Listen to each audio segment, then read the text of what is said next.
start. So for today's tutorial, gagamit muna tayo ng Google Play Store. Then ang first step kasi natin, kailangan mag-download tayo ng Font Style Changer application. So dito sa search bar, type nyo lang yung Font Changer. Font Changer. Then piliin nyo lang itong may logo na kulay yellow. So click nyo lang. So yan, ganitong itsura ng Font Changer application. So install nyo lang siya. Then after ma-install, i-open nyo lang.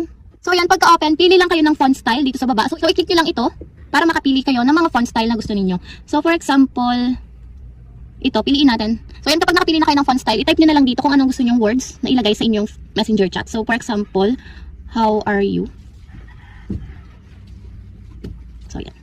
So kapag okay na, nakapag-type na kayo ng gusto nyong ilagay sa inyong messenger chat, click nyo lang yung copy. So yan, kapag ganito yung lumabas, successfully copied na sa ating clipboard yung message. So okay nyo lang siya, then punta na tayo sa messenger application para doon i-paste yung ating message. So yan, for example, isa-send ko yung message ko dito. So yan, ang gawin nyo lang, type kayo ng message, then i-paste nyo. So yan, ganito yung magiging itsura niya. So kapag okay na, send nyo lang.